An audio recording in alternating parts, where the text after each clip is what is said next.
Hi, and welcome to Tranquil Talks with Chris. I'm Chris, your host, and this is your space to slow down, catch your breath, think clearly, and feel supported to take one intentional step forward in how you communicate and lead. This week, we're hanging out together as I take us through my plant framework. And today we are at the third pillar, the A of plant, which stands for alignment through communication. This episode is definitely for anyone who's ever felt that their organizational strategy is clear and shared and understood, and yet somehow their teams are still moving in slightly different directions. I got you in today's episode. Here's a question that I like to ask founders, CEOs, and HR leaders. And the question is, when you communicate a strategic priority to your leadership team, how confident are you that it lands the same way across every level of your organization? And I got to tell you, a lot of leaders I've asked this do one of two things. They either pause and kind of look at me knowingly, but they're hesitant to share the answer right away, or they answer right away, which is almost always the answer being not very. I'm not very confident that my strategic priority is landing the same way across my org. And when I think about that, I get reminded of a game we used to play when we were kids, Broken Telephone. You may know that game too. The first person says something to the next individual, whatever that is. And by the time it gets to the last person in the game, it is a completely different message than what the first person actually said. For me here, it's kind of that same thing. Strategy gets communicated at the top. It travels down through layers of leadership, and quite often each one interpreting it slightly differently because it's being filtered through each leader's own context and priorities. Then by the time the strategy reaches the teams doing the work, it often looks quite different from what was originally intended. And that's what happens when alignment is assumed.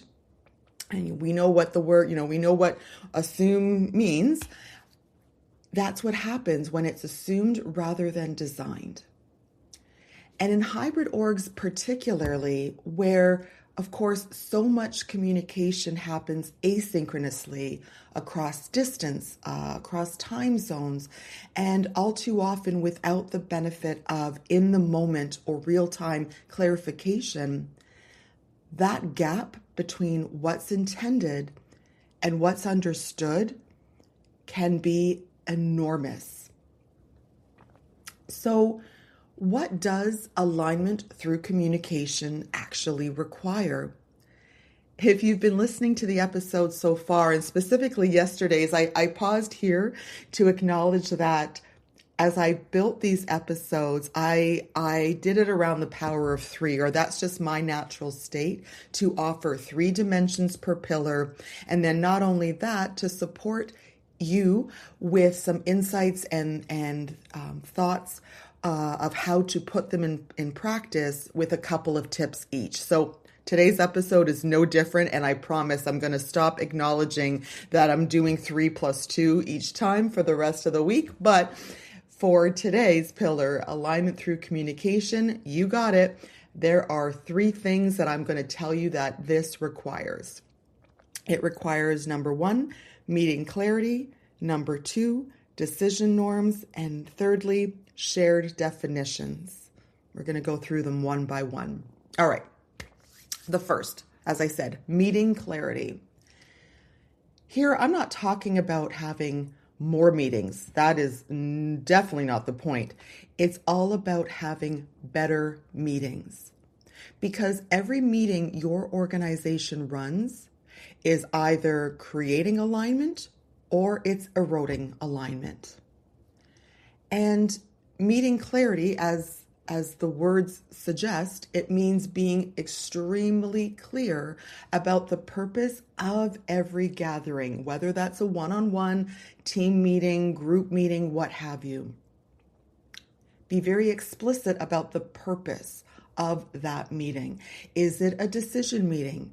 Is it purely an information sharing meeting? Is it a problem solving gathering? Is it a meeting to further nurture connection? Each kind of meeting requires different prep, different participants, and different outcomes. And again, in hybrid orgs especially, meetings are the primary synchronous touch point for teams. So for hybrid orgs, having an unclear meeting purpose, oh my God, that is one of the most expensive communication costs you can be incurring. It wastes time, it's creating confusion, and it's sending the message, even unintentionally, that clarity is not valued in your org. So here are a couple of tips that I want to help provide you to work through achieving stronger alignment through communication. My first tip I call the meeting purpose statement. And I invite you, starting this week, for every meeting that you own or that you lead, gets a one-sentence purpose statement at the top of the agenda, and it's shared with the participants of that meeting ahead of them coming into the meeting. One simple sentence that answers, what are we here to accomplish together? And what does a successful outcome look like? I know this sounds almost too simple, but I can tell you that this single practice of synthesizing the meeting's purpose down to one sentence helps eliminate an enormous amount of conversations being circular, going round and round and round. It helps eliminate that feeling that I know we all know too well of the, what was that meeting actually for?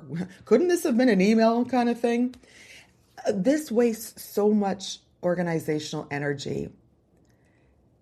When people know why they're in the room before they arrive, they show up differently. They're more prepared, more focused, and more able to contribute meaningfully to the actual purpose. And as a second tip to leave you with for meeting clarity, I call it the meeting audit. Look at your calendar and identify every recurring meeting that you either attend or that you yourself lead. And for each one of those recurring meetings, I want you to ask yourself honestly, does this meeting have a clear and consistent purpose that everyone understands? Does it regularly achieve that purpose? And if this recurring meeting were to disappear off calendars tomorrow, would anyone notice a meaningful gap by its absence now? Or would work actually flow better and more easily? I'd be willing to bet that at least one recurring meeting on your calendar right now is consuming energy for you, for your team, for the organization, and it ain't creating alignment. So to be able to free that time is a high leverage and a low cost investment in your org's communication operating system that you can make right now. All right, that was meeting clarity. Let's move to the second dimension, decision norms. And this literally is all about creating agreements and clarity and shared understanding over who decides what. How does information move or flow? How is it gathered before a decision gets made? And then how are those decisions communicated after they're made, and to whom? Now, it's interesting. In a lot of organizations I've worked in the corporate world and now supporting as a solo business owner, A lot of answers, the answers to a lot of these questions are often implied, or they're assumed, and almost no one has defined clear agreements. So that gap between the implied or assumptions and the very clear agreements, that gap is where misalignment lives. So making decision norms very, very clear, very in your face or explicit, even for just the most common 5 or 6 types of decisions, that helps to reduce confusion, a sense of conflict or misunderstanding. It speeds up execution, and it ensures that your remote team members in your hybrid org have equal visibility and voice in how things get decided. The 2 tips I want to share here, let's start with tip number 1. The first I call mapping your 5 most common decisions. With this, I invite you to take 15 minutes and write down the 5 types of decisions your team or organization makes most frequently. I'm talking here more of the typical ones, or the everyday ones, not the big strategic decisions. Focus on those everyday ones, and it's looking at understanding and asking yourself honestly, are these decision types clearly understood by everyone involved? Or does each one require a separate conversation to figure out the process every single time? For each of those types of decisions that you make most frequently, write 1 sentence that describes who decides and how. Share it with your team. Invite them to help you refine it together. You've just built the beginning of a decision norm library or repository, and you've just built the beginning of the clarity it creates that will start paying dividends immediately. I promise you that. My second tip for you is what I call close the decision loop. One of the most common sources of misalignment in hybrid orgs is, interestingly, how decisions get communicated afterward. And yes, how decisions get made, that process, what's involved in actually making a decision, absolutely is a source of misalignment for sure, and that can be costly. But I'm here today to share with you that what I've been seeing and observing is that, as I said, a big source of misalignment is in how it gets communicated afterward. You know, a decision gets made in a meeting. Some people were in that meeting, others weren't. And somewhere between the meeting and the work itself sits a gap. It's where people are starting to operate on different versions of what was decided. Again, it's that game of broken telephone, it feels like, right? So to close the decision loop, I invite you to practice doing that, which looks like after every significant decision, whether it's a meeting, a conversation, even if it's in an async Slack thread, send a brief, clear message to everyone who needs to know. 1 paragraph, 1 brief paragraph. And in it, you're describing or recapping what was decided, why it was decided, and what it means for next steps. Again, brief. You're not writing a novel. It's not meant to be an onerous exercise. This is to get at clarity and the practice of delivering this information consistently. I promise that this single habit can also help you reduce a lot of the misalignment. And I'll share with you, I know that as I've shared this tip with others, a lot a lot of the immediate reaction is loving pushback, right? It's like, come on, Chris, I've got so much on my plate right now. Oh, come on, you're asking me to do more stuff. That's like you're kind of you're wearing your rose-colored glasses.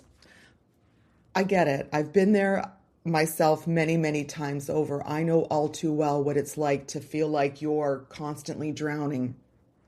But I just I want you to take a moment to step back and to pause and to think about what is your current state of misalignment costing you? If you're going to keep doing what you're doing and not trying to make small shifts to change for the better, things aren't going to get better. So just know that that is the intention behind it. I'm not trying to throw more work your way. I'm trying to help you get on the other side of things moving much more smoothly than they have been to date. Okay, we went through meeting clarity, we went through decision norms just now. That last piece or dimension of this pillar is shared definitions. Now, I know this one sounds simple, shared definitions, but it is quite underestimated. Within your team, within your organization, there are a lot of words that get used constantly in organizations, but almost never with a shared understanding of what they actually mean. Things like done, urgent, alignment itself. Well, what does done mean on your team? What does urgent mean? What does alignment mean? Again, these words get used constantly, but there's typically not a shared understanding. So building those very clear, agreed upon definitions for the language that your org uses is another high leverage, low cost investment that you can make. Let me move into, of course, my 2 tips that I want to provide per dimension. Here, for shared definitions, the first tip I have for you is what I call a language audit. Make a list of 3 to 5 words or phrases your team uses most often in conversations about work and priorities. And they don't have to be these words, but a lot of teams I've worked with use definitely urgent, aligned, approved, on track. Again, whatever words or phrases you and your team use, go for it. Make a list of those. Now, without discussing it with your team, first, what you're going to do is write down for yourself what each of those words or phrases means to you specifically. Then ask your team members to do the same exercise on their own, independently. No one's sharing it at this point. When everyone's done that, come together and compare your answers. Now, while the ideal goal and hope is that people are expressing these words in the same way, I'm going to take a guess, an educated guess, that at least 1 or 2 of those words are going to mean something very different to each person on your team or to a few people on your team. That's likely. That's happened a lot. So it's that gap between the assumed shared meaning and the actual shared meaning. That is where misalignment is hanging out.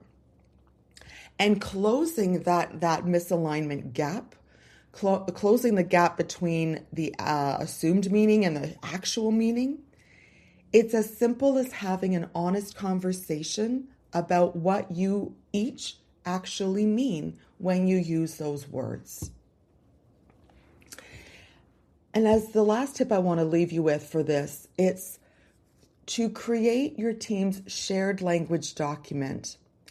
And before I get into it, I want to preface it by saying today I'm going to start with just a brief description of what I would recommend or offer as a suggested tip. But In my mind, kind of behind the scenes, I'm thinking about offering another limited series for this podcast that's actually going to take you through this shared document. In addition to the plant framework, inside of my business, I leverage the team trust blueprint that I created. And it's a team charter. It's a team agreement. I'm not going to create mystery around it. I'm just going to tell you right up front. It's so important, again, in creating alignment, as I've mentioned, to have shared agreed upon definitions or agreements. So just know that if this is sparking your curiosity and you want to go deeper, I have been thinking about launching another limited series of taking us through that team trust blueprint as its own thing as well. Anyways, just wanted you to know that more to come on that. But for today, as a quick tip for how to come up with shared definitions on the team is creating a shared language. Building on that language audit, I invite you to start a simple shared document with whatever your team already uses, whether it's Google Docs, Notion, whatever your team uses, go for it. You can call it something like how we work together or whatever fits for you. Go for it. Start with just a small handful of entries, 3 entries, 4, 5, no more than 5. That'll feel too onerous. And what you're documenting is the words or phrases that you most need a shared definition for. Invite your team to contribute and to refine it. Make it a living document that gets updated as your team evolves. Again, if you're listening to this going, oh my God, this is more work. I got to get on with my day. You're building the important needed infrastructure. Because when teams have that very clear, agreed upon language, they are making faster decisions. They are experiencing less rework. They're navigating change more confidently than those who are assuming that everyone is talking the same language by those same words that are being used. So food for thought, right? Okay, as always, my episodes will attach the companion practice guide to what we've talked about in each episode. So for today, I am going to have a practice guide that captures the 3 dimensions plus the 2 tips. So if you feel like some of it's gone over your head or you've captured it all, but you'd like to be able to reference it in a written resource, I got you. It'll sit within this episode, the show notes as well. Before we wrap up, as always, I also like to leave you with a mini experiment that you can try separate from or in addition to any of the tips I've provided. So the experiment for the A of plant is this. I'd love for you to try a simple alignment audit. Pick one recurring meeting in your organization, whether that's a weekly team sync, leadership meeting, whatever feels most relevant. Pick that one recurring meeting and ask yourself these 3 questions. Number 1, does everyone in this meeting know exactly why we're here and what we're trying to accomplish? Number 2, is there a clear decision-making process for this meeting? Or are we going to leave this meeting without knowing who owns what? And 3, are there words we use regularly in this meeting that we've never actually defined together? I just want you to try that and really ultimately just notice what's coming up and what's happening. You don't have to put pressure on yourself to fix everything at once. Alignment is built one clear agreement, one clear conversation at a time. Thank you so much for being here again with me today. A, alignment through communication. This is where strategy is understood by everyone in your org and executed the same way. I hope that today's episode gives you one or two places to look in your own org where a clearer agreement could make a real difference. Tomorrow, we're moving into the N of plant, nurturing trust in hybrid environments. And if you've ever wondered why trust feels harder to build across distance and time zones, tomorrow's episode is going to give you something really practical to work with. Until then, take good care of yourself. Have a good day, and I can't wait to hang out with you again tomorrow. Cheers.